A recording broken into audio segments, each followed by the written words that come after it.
میں نہیں گئے, کسی ٹیچر کے سامنے آپ نے زانوے تلمس طے نہیں کیا, مگر آپ ساری کائنات کے ٹیچر تھے, ساری کائنات کے معلم تھے, گرو تھے آپ.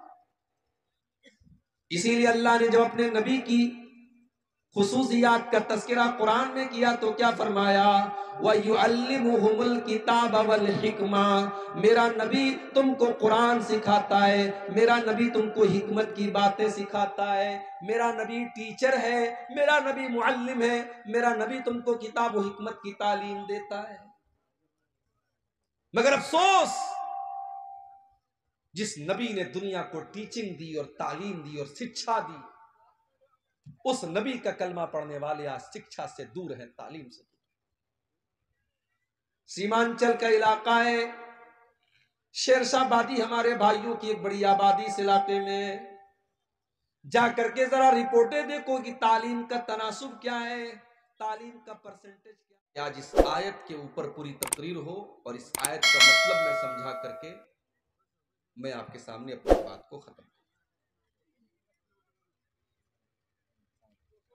الذین یتبعون الرسول النبی الامی. بڑے غور سے سنیے گا, رات کا وقت ہے میں جان رہا ہوں, ہو سکتا ہے آپ کی آنکھوں میں نیند بھی ہو, مگر آپ غور سے سنیں گے تو بڑی پوائنٹ کی باتیں اس آیت میں آپ کو ملیں. الذین یتبعون الرسول النبی الامی, جو لوگ میرے نبی کی پیروی کرتے ہیں, میرے نبی کی اتباع کرتے ہیں, میرے نبی کے راستے پر چلتے ہیں. کون سا نبی؟ الذین یتبعون الرسول النبی, جو رسول بھی ہیں اور جو نبی بھی ہیں. What is the difference between نبی and رسول؟ نبی اور رسول کے بیچ میں انتر کیا ہے, فرق کیا ہے؟ نبی کس کو کہتے ہیں, رسول کس کو کہتے ہیں؟ موٹی موٹی بات آپ یہ سمجھیے, اللہ کے جتنے پیغمبر آئے سب نبی تھے مگر سب رسول نہیں تھے. رسول اس کو کہتے ہیں جو الگ شریعت لے کر کے آئے, نبی اس کو کہتے ہیں جو پچھلی شریعت کو فالو کرے, اس کی الگ سے شریعت میں. ہمارے نبی اللہ کے نبی بھی ہیں اور رسول بھی ہیں. اللہ نے آپ کو اپنا آخری نبی بھی بنایا اور اللہ نے آپ کو آخری شریعت بھی دے کر کے اتارا. آپ ایک ایسی شریعت لے کر کے آئے جس نے پچھلی تمام شریعتوں کو منسوخ کر دیا. ہمارے نبی کے آنے کے بعد اب موسیٰ علیہ السلام کی شریعت بھی نہیں چلے گی, عیسیٰ علیہ السلام کی شریعت بھی نہیں چلے گی, ابراہیم علیہ السلام کی شریعت بھی نہیں چلے گی, کسی نبی کی شریعت نہیں چلے گی. ہمارے نبی جو شریعت لے کر کے آئے یہ لاسٹ اینڈ فائنل شریعت. ان الدین عند اللہ الاسلام, اللہ تبارک و تعالیٰ کے نزدیک اب اگر کوئی دین سویکار کیا جائے گا, ایکسپٹ کیا جائے گا, قبول کیا جائے گا تو اسلام ہی قبول کیا جائے گا. وَمَن يَبْتَغِ غَيْرَ الْإِسْلَامِ دِينًا فَلَن يُقْبَلَ مِنْهُ, اسلام کو چھوڑ کر کے کوئی اور دین پر چلنے والا اللہ کی بارگاہ میں کامیاب نہیں ہو سکتا. پچھلی شریعتوں میں بہت ساری چیزیں جائز تھی جو ہماری شریعت کے اندر جائز نہیں ہے. حضرت یوسف علیہ السلام کے سامنے ان کے ماں باپ نے سجدہ کیا, ان کے 11 بھائیوں نے سجدہ کیا. ان کی شریعت میں سجدہ تعظیم کے طور پر, سمان کے طور پر, رسپیکٹ کے طور پر جائز تھا. اللہ کے آخری نبی کی شریعت میں سجدہ کرنا کسی کو جائز نہیں, اللہ کو چھوڑ کر. ہماری شریعت میں کسی کو سجدہ نہیں کر سکتے, جتنا بھی سمان کر لیں, رسپیکٹ کر لیں, احترام کر لیں, سجدہ نہیں کر سکتے, سر نہیں جھکا سکتے. وَأَنَّ الْمَسَاجِدَ لِلَّهِ فَلَا تَدْعُوا مَعَ اللَّهِ أَحَدًا, سجدہ صرف اور صرف اللہ کے سامنے کیا جائے گا, اللہ کی بارگاہ میں کیا جائے گا. کسی اور کو سجدہ کرنا ہماری شریعت میں جائز نہیں ہے. ماں کا بہت بڑا درجہ ہے, ماں کا بہت بڑا مقام ہے. ہمارے غیر مسلم بھائیوں کے یہاں ماں کے پیر چھوتے ہیں. ہماری شریعت نے ماں کے پیر چھونے کی اجازت نہیں دی. ماں کی خدمت کرو، ماں کی سیوا کرو، ماں کا خیال رکھو، لیکن ماں کے آگے جھکنے کا اور ماں کے پیر چھونے کا اسلام کے اندر اجازت نہیں دی گئی. تو ہمارے نبی بھی ہیں اور رسول بھی ہیں. آپ جو شریعت لے کر کے آئے ہیں اس نے پچھلی تمام شریعتوں کو منسوخ کر دیا، کینسل کر دیا. اب شریعت چلے گی قیامت تک تو آپ ہی کی شریعت چلے. عمر فاروق رضی اللہ تعالیٰ عنہ تورات کا ایک نسخہ لے کر کے اللہ کے نبی کے سامنے پڑھ رہے ہیں. 12ویں کے الفاظ، اللہ کے نبی کا چہرہ غصے سے لال ہو رہا ہے. عمر فاروق کی نظریں تو اس کتاب کی طرف ہے، وہ اللہ کے نبی کا چہرہ نہیں دیکھ رہے ہیں. ابو بکر صدیق نے فرمایا سکلت کا سواکر یا عمر، اے عمر تجھے کھونے والیاں کھو دے، تجھے گم کرنے والیاں گم کر دے، کیا تو اللہ کے نبی کا چہرہ نہیں دیکھ رہا ہے؟ جب حضرت عمر نے نظریں اٹھا کر کے اللہ کے نبی کا تمتماتا ہوا چہرہ دیکھا، فوراً اس تورات کے نسخے کو زمین پر پھینک دیا اور کہنے لگے رضیت باللہ ربا وبمحمد رسولا وبالاسلام دینا. اے اللہ کے نبی، میں اللہ کو اپنا رب مانتا ہوں، میں اسلام کو اپنا دین مانتا ہوں، اور میں محمد صلی اللہ علیہ وسلم کو اللہ کا رسول مانتا ہوں. اب ذرا جملہ سنو اللہ کے نبی نے کیا کہا. آپ نے فرمایا کہ اے عمر، اس اللہ کی قسم جس کے ہاتھ میں میری جان ہے، لو کان موسیٰ حیًّا، اگر آج موسیٰ علیہ السلام بھی زندہ ہو جائیں، وَأَدْرَكَ نُبُوَّتِي، اور میری نبوت کا زمانہ موسیٰ علیہ السلام بھی پا جائیں، مَا وَسِعَهُ إِلَّا اتِّبَاعِي، تو موسیٰ علیہ السلام کو بھی میری پیروی کرنی پڑے گی، ان کو بھی میری شریعت پر چلنا پڑے گا. میرے دور میں اگر موسیٰ بھی آ جائیں تو موسیٰ کی شریعت نہیں چلے گی. او لوگو، جب موسیٰ کی شریعت میرے نبی کی شریعت کے اندر نہیں چل سکتی، تم نے اپنے بزرگوں کی شریعت کو کیوں چلانا شروع کر دیا؟ تم نے اپنے بڑوں کی شریعت کو کیوں چلانا شروع کر دیا؟ تم نے اپنے اماموں کی شریعت کو کیوں چلانا شروع کر دیا؟ رب کا قرآن پڑھا جائے، نبی کا فرمان پڑھا جائے، اور اس کے بعد کوئی کہے کہ میرے امام نے یہ کہا، میرے بزرگوں نے یہ کہا، میرے بڑوں نے یہ کہا، اس سے بڑھ کے شرم کی بات اور اس سے بڑھ کے افسوس کی بات کیا ہوگی؟ تو میرا نبی نبی بھی ہے اور رسول بھی ہے.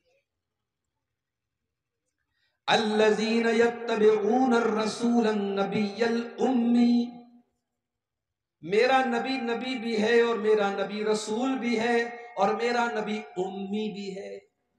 امی کس کو کہتے ہیں؟ امی بنا ہے ام سے، ام کے معنی ماں. ماں کے پیٹ سے بچہ نکلتا ہے تو پڑھ لکھ کر کے نہیں نکلتا ہے، ان پڑھ ہوتا ہے. اللہ کے نبی امی تھے کیونکہ پورے عرب کے اندر زیادہ تر لوگ امی تھے، پڑھنا لکھنا نہیں جانتے تھے، پڑھنے لکھنے کا شوق ہی نہیں تھا. اللہ نے اپنے آخری نبی کو امی کیوں بنایا؟ قرآن اٹھاؤ، قرآن کا 21واں پارہ اٹھاؤ، اللہ جواب دیتا ہے وَمَا كُنْتَ تَتْلُو مِنْ قَبْلِهِ مِنْ كِتَابٍ وَلَا تَخُطُّهُ بِيَمِينِكَ إِذًا لَارْتَابَ الْمُبْطِلُونَ. اے نبی، آپ نہ تو کوئی کتاب پڑھتے تھے، نہ آپ ایک لائن لکھ سکتے تھے. اگر آپ پڑھنا لکھنا جانتے تو یہ شک کرنے والے، یہ باطل پرست لوگ، یہ مشرک لوگ، یہ کافر لوگ آپ کی نبوت پر سوال اٹھا دیتے. یہ کہتے یہ تو پڑھے لکھے ہیں، انہوں نے تورات کے اندر پڑھ کر کے یہ بات بتائی ہے، انہوں نے انجیل کے اندر پڑھ کر کے یہ بات بتائی ہے. اے نبی، ہم نے آپ کو امی بنایا، آپ کا کوئی استاذ نہیں، آپ کسی مدرسے میں نہیں گئے، آپ نے قلم چلانا نہیں سیکھا، آپ نے لکھنا نہیں سیکھا، آپ نے پڑھنا نہیں سیکھا، پھر بھی آپ اللہ کا قرآن دنیا کو پڑھ پڑھ کے سنائیں گے. پھر بھی آپ نبی ہیں اور آپ اپنی حدیثیں پڑھ پڑھ کے سنائیں گے. دنیا حیرت سے دیکھے گی اور سوچے گی اس کو سکھانے والا کون ہے. تب دنیا کو پتا چلے گا کہ آپ کو سکھانے والا آپ کا رب ہے. آپ امی تھے مگر آپ دنیا کے ٹیچر تھے. میرے نبی امی تھے، کسی مدرسے میں نہیں گئے، کسی ٹیچر کے سامنے آپ نے زانوے تلمس طے نہیں کیا، مگر آپ ساری کائنات کے ٹیچر تھے، ساری کائنات کے معلم تھے، گرو تھے آپ. اسی لیے اللہ نے جب اپنے نبی کی خصوصیات کا تذکرہ قرآن میں کیا تو کیا فرمایا؟ وَيُعَلِّمُهُمُ الْكِتَابَ وَالْحِكْمَةَ، میرا نبی تم کو قرآن سکھاتا ہے، میرا نبی تم کو حکمت کی باتیں سکھاتا ہے، میرا نبی ٹیچر ہے، میرا نبی معلم ہے، میرا نبی تم کو کتاب و حکمت کی تعلیم دیتا ہے۔ مگر افسوس، جس نبی نے دنیا کو ٹیچنگ دی اور تعلیم دی اور شکشا دی، اس نبی کا کلمہ پڑھنے والے آج شکشا سے دور ہیں، تعلیم سے دور۔ سیمانچل کا علاقہ ہے، شیرشاہ آبادی ہمارے بھائیوں کی ایک بڑی آبادی اس علاقے میں، جا کر کے ذرا رپورٹیں دیکھو کہ تعلیم کا تناسب کیا ہے، تعلیم کا پرسنٹیج کیا ہے۔ آج ہماری شیرشاہ آبادی برادری میں تعلیم کا پرسنٹیج بہت کم ہے۔ سیمانچل کے علاقے میں مسلمانوں میں تعلیم کا پرسنٹیج بہت کم ہے، نہ دین کی تعلیم ہے نہ دنیا کی تعلیم ہے۔ کیوں میرے بھائیوں؟ ہمارے یہاں بچے تھوڑے سے بڑے ہوتے ہیں، ہم ان کو کام پہ لگا دیتے ہیں، باپ یہ سوچتا ہے کہ یہ بیٹا بڑا ہو رہا ہے، اس کو پڑھنے لکھنے بھیجیں گے، اس کے اوپر پیسہ خرچ کرنا پڑے گا، یہ کام کرے گا تو 4 پیسے لے کر کے آئے گا۔ وہ لوگوں، دنیا کی دوسری قوموں نے اپنے پیٹ کو کاٹا ہے اور ایک ٹائم کھایا ہے اور ایک ٹائم بھوکے رہے، مگر انہوں نے اپنے بچوں کو پڑھایا ہے۔ کتنے ایسے رکشہ چلانے والے جنہوں نے اپنے بچوں کو ڈاکٹر بنایا ہے، کتنے ٹھیلے پر سامان بیچنے والے جنہوں نے اپنی بیٹیوں کو ڈاکٹر بنایا ہے۔ وہ لوگوں، یہ جذبہ ہماری قوم کے اندر کیوں نہیں ہے؟ یہ جذبہ ہمارے اندر کیوں نہیں ہے؟ ہم اپنے بچوں کو تعلیم کیوں نہیں دلاتے؟ یاد رکھو میرے بھائیوں، اگر ہم نے اپنے پیٹ کے لیے اپنے بچوں کو تعلیم سے دور رکھا، مدرسے سے دور رکھا، اسکول سے دور رکھا، تو ہم وہی کام کر رہے ہیں جو 1400 سال پہلے کیا جاتا تھا۔ وَلَا تَقْتُلُوا أَوْلَادَكُمْ خَشْيَةَ إِمْلَاقٍ، اے لوگو، اپنی اولاد کو پیٹ کے لیے تم قتل نہ کرو، اپنے پیٹ کے لیے اپنے بچوں کو قتل نہ کرو۔ اپنے بچوں کو تعلیم سے دور کرنا، شکشا سے دور کرنا، مدرسے سے دور کرنا، اسکول سے دور کرنا، یہ بھی ان کو قتل کرنا ہے، یہ بھی ان کی ہتیا کرنا ہے۔ اسلام کے اندر شکشا کا بڑا مہتو ہے، بڑی اہمیت ہے میرے۔ ہمارے نبی اکرم کے اوپر قرآن کی جو پہلی 5 آیتیں نازل ہوئی، جا کر کے اٹھا کر کے دیکھو، ان 5 آیتوں میں نہ نماز کا ذکر ہے، نہ روزے کا ذکر ہے، نہ زکوٰۃ کا ذکر ہے، نہ حج کا ذکر ہے۔ کیا فرمایا گیا ان 5 آیتوں میں؟ اقرا بسم ربک الذی خلق، خلق الانسان من علق، اقرا وربک الاکرم الذی علم بالقلم، علم الانسان ما لم یعلم۔ اے نبی، پڑھیے اپنے اس رب کے نام سے جس نے پیدا کیا، پڑھیے آپ کا رب بڑا کریم ہے، پڑھیے آپ کے رب نے قلم کے ذریعے آپ کو تعلیم سکھائی، انسان کو وہ سکھایا جو انسان نہیں جانتا تھا۔ قرآن کی پہلی 5 آیتوں میں قلم کا ذکر ہے، پڑھنے کا ذکر ہے، تعلیم کا ذکر ہے۔ اگر اس قرآن کا ماننے والا اگر آج تعلیم سے دور ہے میرے بھائیوں، تو شرم آنی چاہیے اور ہمیں چلو بھر پانی میں ڈوب مرنا چاہیے۔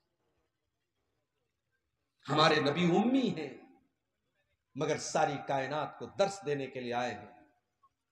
ہمارے نبی کے ٹیچر کون ہیں؟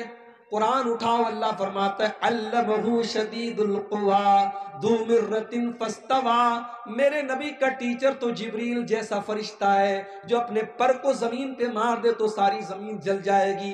اتنا ہیوی، اتنا ہیبت ناک اور تمام فرشتوں کا سردار جبریل امین میرے نبی کا ٹیچر ہے۔ میرے نبی کو قرآن پڑھانے والا ٹیچر جبریل امین ہے۔ تو اللہ کے رسول بھی ہیں، نبی بھی ہیں۔